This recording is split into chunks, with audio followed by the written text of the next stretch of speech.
Uh, excuse me, get started again. Okay, my name is Douglas Gerald, and I'll be hosting today's presentation.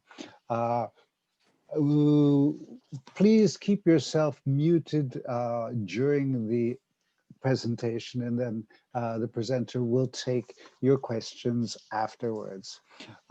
Today we are going to be hearing from Thomas Goetz, and this is called Working Hard and Working Smart. Okay, so Thomas, please go ahead. Well, great. Thank you very much, everyone. Can you see the blank screen right now? Okay, if you can, give me a thumbs up or some kind of gesture, great. Okay, this is a pre-recorded presentation, and so I'm going to play it on QuickTime, and after that, let's ask and answer some questions. All right, so if we're all set, then here we go.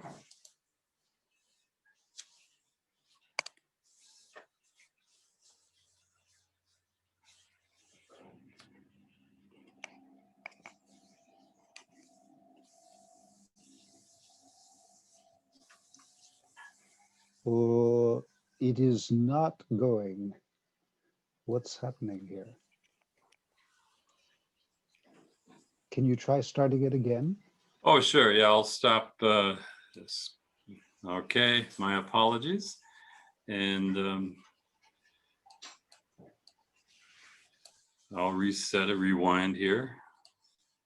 What a concept, rewind. Does anybody understand that one anymore?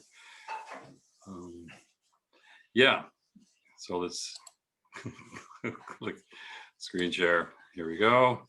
Sound, okay. And 3, 2, 1. Working hard and working smart in and out of class. Thomas Goetz. Hokusei Gakuen University. JALT 2020.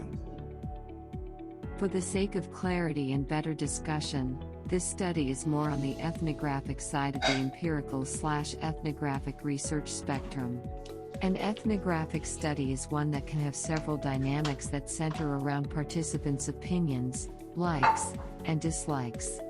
In this case, the data are survey-based together with participant heuristics. As typical of ethnographic research, the researcher was interacting with the subjects occasionally, thus making the researcher very much a participant concurrent with the others. Participants were free to contribute as much or as little as they so pleased. The statistics used are descriptive, easy to present, and understand.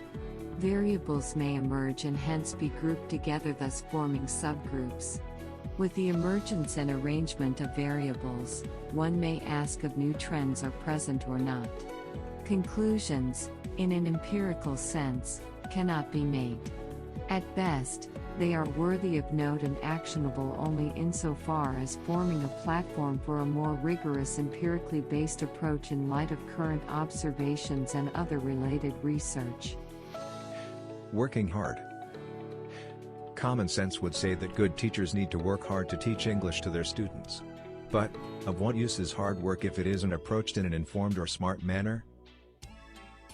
Once when I was a young teacher, a senior professor of English taught me how to listen when interviewing people for part-time work. He said they always say I'll work really hard for the students. Ask them, he said, what they mean by hard work. Working smarter. Working hard also means working smarter. Collaborating with colleagues and students is advantageous for getting daily tasks done when in the past such would have piled up. At an annual teachers' meeting at a medium-sized private university, this theme was discussed. A new dynamic. How does working hard differ from working smart with respect to teaching a foreign language?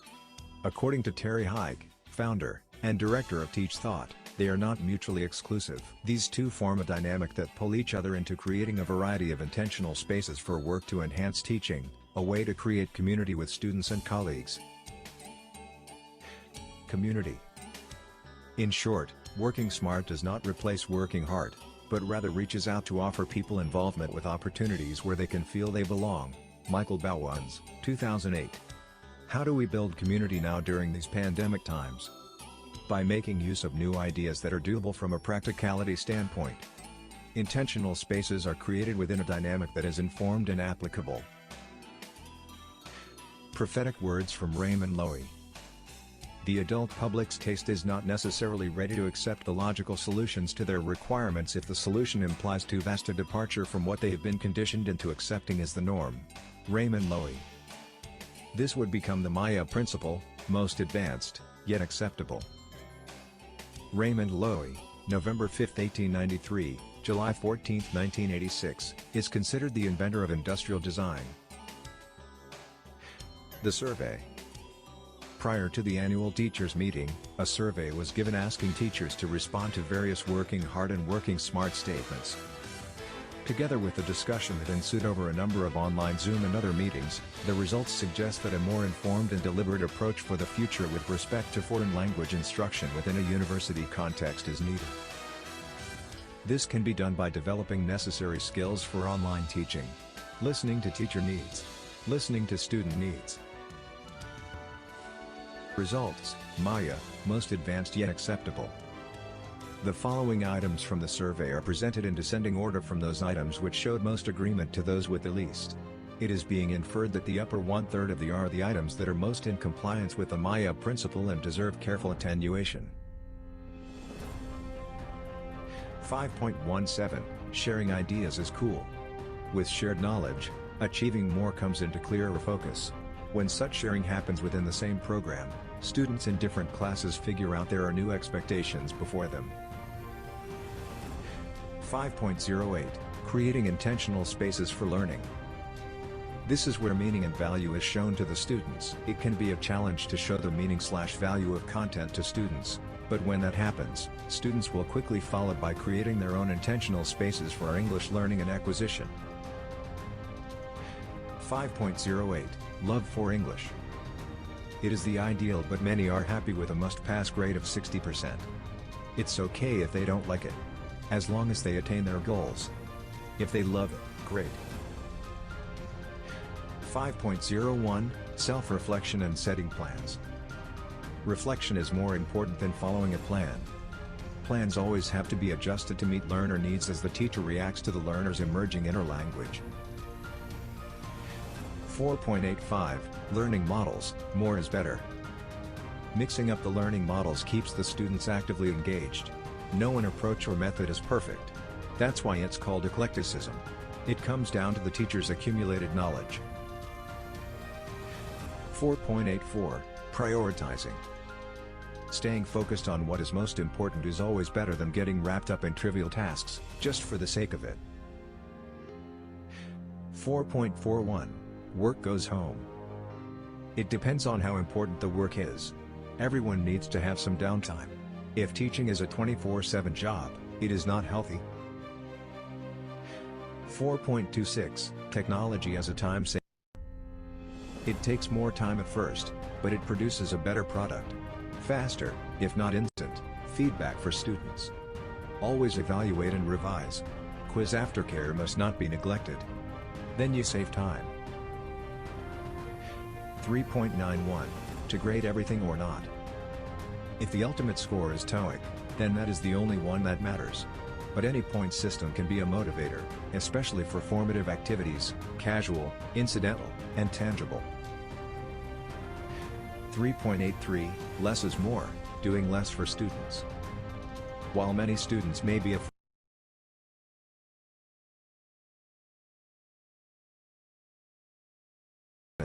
a self-study LMS program or extensive reading program, for example. 3.61 Team up with those who do more. It's vital for motivation and self-respect. By seeing less, one can assess. When college more with less, everyone benefits. 3.39 Just say no. A teacher's health is just as important as a student's.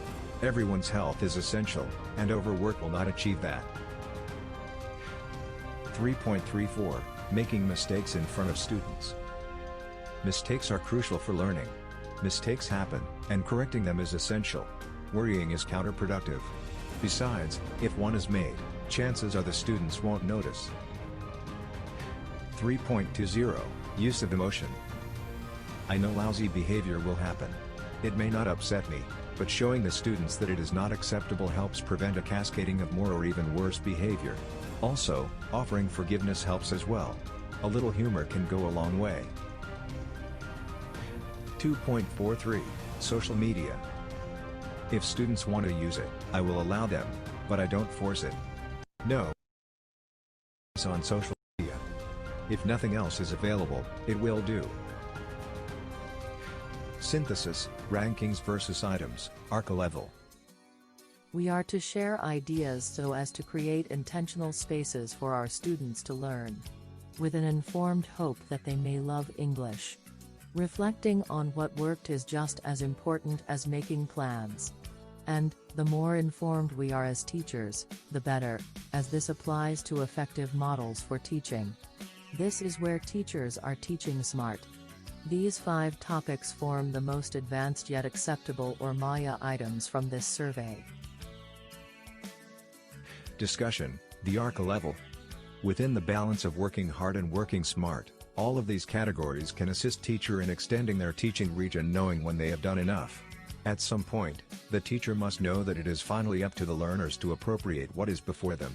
Knowing when to say when will help teachers maintain a clear head, stay focused on the present tasks before them and reinforce their initial sense of calling that led them to the teaching profession in the first place. Synthesis, rankings versus items, METSA level. While not satisfying Maya, it never hurts to prioritize, take work home, use tech tools that extend our teaching reach, decide what and what not to grade in light of larger goals, and know that sometime, less work for the teacher can be of greater benefit to the learners. While smart ideas happen here, this zone is where the hard work happens. These 5 topics form the METSA level with respect to Maya. These are in the familiar good idea category. Discussion, the METSA level. Within the balance of working hard and teaching smart, all of these categories can assist teachers in extending their teaching reach and knowing when they have done enough. The teacher here can draw upon approaches that are dependable and tools that may be new for trying out. Whatever works gets kept and that which does not is discarded. The riskiest item here is letting up with the hope that the students do more. If this works out, it is a sign that the learners are creating intentional spaces on their own. Synthesis, rankings versus items, basal level. These ideas do not conform to Maya in that they have been around and have proven themselves as stable and useful within the teaching community, or they need to be discarded. All of these ideas appear to fall within the realm of teacher discretion. And with teacher discretion, one can see that teaching not only is a science, but an art. It is in this type of mix that teachers find their ways to teaching smart with whatever is before them. These 5 topics form the basal level with respect to Maya. These do not conform to Maya. Discussion, basal level. Are teachers confident when they say no to extra work? Can they laugh off their mistakes? Do they collaborate or insist on working in isolation? Do they take everything personally or can they play act to communicate some value or attitude that simply is not in the text? Do they see social media as a way out of a problematic situation? While not in conformity to Maya, they do remain options and can be appropriated at any time for both teacher and learner benefit. Conclusion, working hard and smart. From the outset, it was asked of what use is hard work if it isn't approached in an informed or smart manner? By conducting a survey and following it up with discussions, it came into focus that working hard also means working smarter. Yet, this happens best when done in compliance with the Maya principle, the most advanced, yet acceptable idea initially coined by the industrial designer, Raymond Loewy.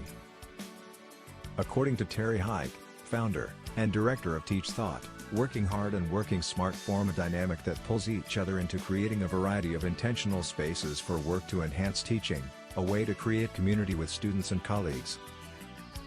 Working smart does not replace working hard, but rather reaches out to offer people involvement with opportunities where they can feel they belong. Michael Bowens, 2008. Teachers can pick and choose what is best, explore new approaches while staying in their zones of familiarity and comfort. Thank you very much.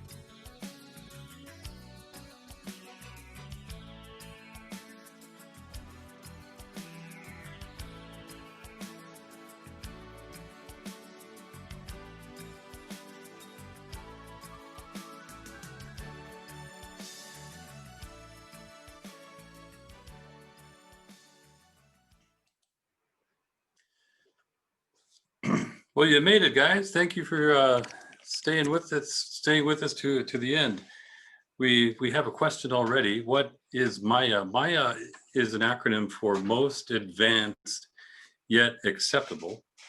And that was a key concept formed by the industrial designer Raymond Loewy. And if you've never heard of his name, that's not unusual, but you've seen a lot of his work around you. For example, I believe he designed the Coca-Cola bottle, a lot of major company logos. He even designed the painting scheme for Air Force One.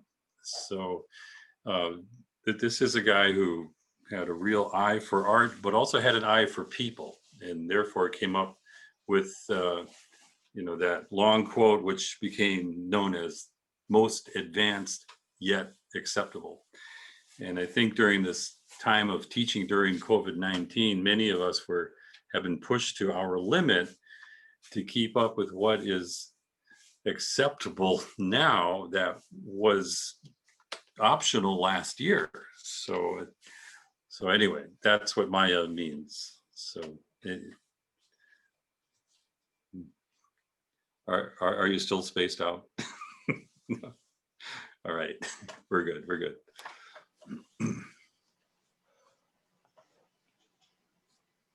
Okay, I think I'm going to take you off, let's see, stop spotlighting you so that maybe we can see everybody here and have more of a,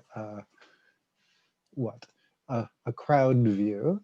Mm-hmm. But there only seem to be two of us who are showing our videos, so that's the only two people. I think that only works on each individual person's viewpoint. Yeah. But I have a question. Like, have you had? I'm sure it's okay to just ask questions, right? Yeah, sure. So yeah, this obviously the last 6 months I have resorted to not grading everything. Sometimes just giving feedback verbally or through email basically, or on documents that the kids send me. But has there been any pushback from students on that? I haven't gotten any yet, but I worry that not giving a grade or a number on assignments might be a problem for students. Well, if assignments are being done in like a chain, like here is a quiz here's a quiz here, but we're going to have like a review test next week, that'll be graded. Usually if they know the overall plan, then they're good with it. That's the problem, though. What is the problem is that we, struggle, to get ready for class. And in the middle of a class, it may be going very well, and it'd be great to record everything. And of course, I don't know about the rest of you, but, just to learn students' names. I mean, I printed out their names and made this little notebook. And, when they do like a pair practice and they practice in the breakout room, and then they bring that to the main room and they do their demonstration in front of everyone. Sometimes, they can see I'm taking notes. Sometimes I'm really taking notes. And sometimes I'm just like moving my pen because I'm sorry, I have a headache, So does that make any sense? I think as long as if they really want to know where their grade comes from, then we can say, well, this is where it comes from. So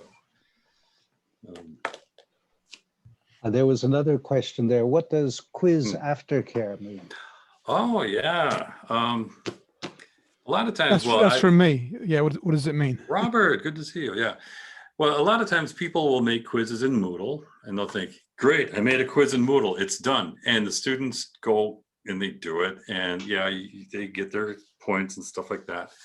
But do we ever go back and go into like the statistics pane within the quiz module to see how the individual quiz questions are behaving according to Moodle's facility index or discrimination index? And what type of quiz was it? Was it a formative quiz, like a weekly review quiz, or like a teaching quiz? or was it like a midterm or a high stakes final?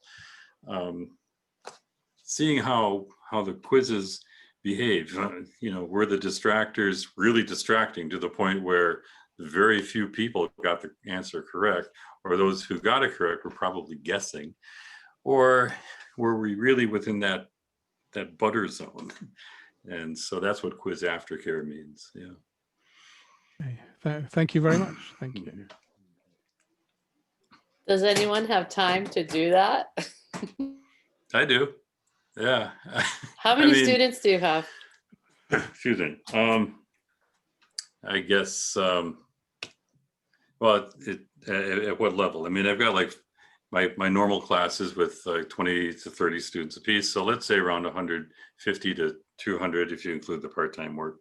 But I'm also the director of our university's largest English language program, where we have about 1,200 students, and we drive them to the Moodle to do preparation quizzes, review quizzes, midterms, and final exams. And so I'm particularly interested in the questions that 500 students are doing, as opposed to like the classroom level quizzes I make for 20 or 30 students. Now that's pretty cool, but you really get a very interesting profile with quiz aftercare when you get more than 400 students. So.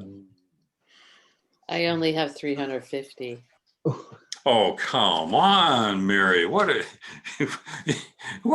350? No, that's quite a handsome number. When you get over 300, then you got a wonderful sampling there. Yeah, but they're not all in the same group, right? They're two different universities, 6 different faculties. Oh, true. Different classes, so difficult. Yeah. But I use Moodle. I do check like the stats and things, but I'm just barely figuring out how to manually grade stuff on Moodle. Manually grade Well, stuff? yeah, because I foolishly made questions where they reply that I have to check. You're using essay, right? Yes. Oh, foolishly. Mary, That's why I'm here. Work smart. Okay.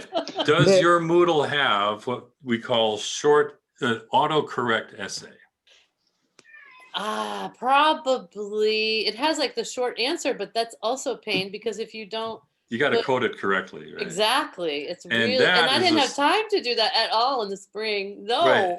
And Mary, I just got done presenting a paper in Berlin from my own living room last month about that, and how we got rid of a lot of these short answer format questions in favor of the drag and drops.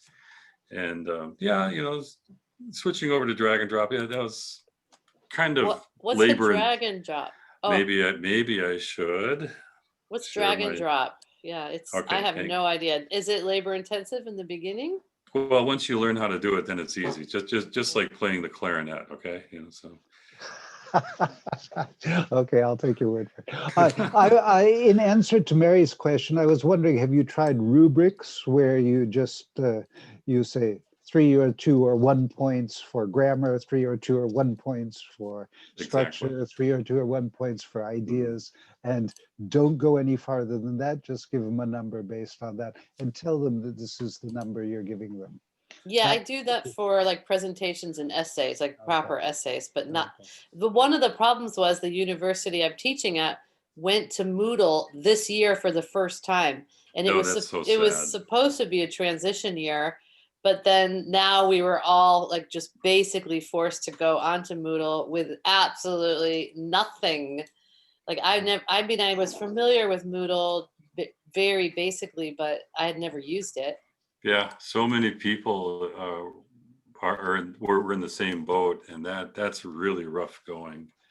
Okay, I'm afraid we're going to have to stop the presentation now. You've come to the end of the time. Oh my gosh! Well, so thank you very to much see you. For your presentation. Let's give him a round of applause. Okay. Wow, and okay. Thank you. And thank you from my end. I've learned something. Okay. Thank you, everyone, and hope to see you all next year in person.